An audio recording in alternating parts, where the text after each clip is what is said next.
Let's do question number 105. It is also related to lease accounting.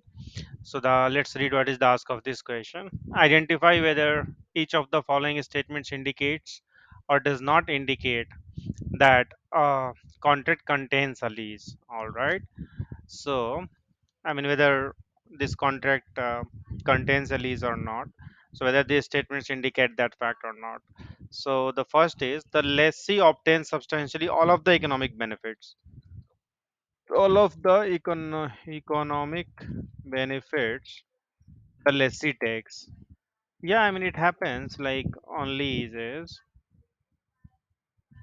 Uh, on leases, all of the, I mean, substantially all of the economic benefits may be taken by the lessee. Like suppose um, there is an asset whose which the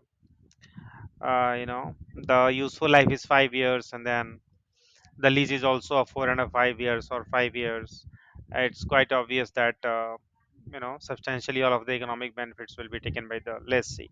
So it does indicate, I would say, all of the economic benefits. Yeah, it indicates that the contract contains a lease. Yep.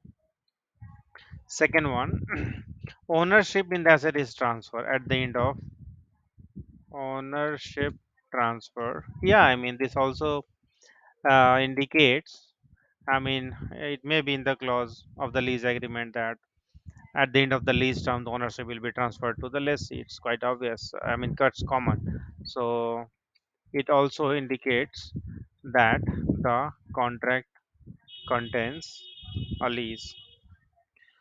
The contract relates to an identified asset. Identified asset.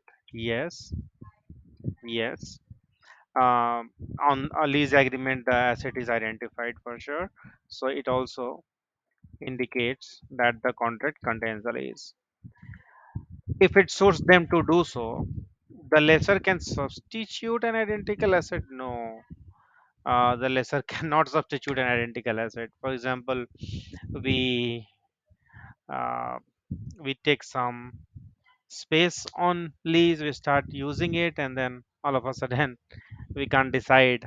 The lessor and lessee cannot decide to let's substitute this land or maybe any machinery for that matter. So it does not. It does not. It does not indicate that the contract contains a lease. All right. So it does not indicate.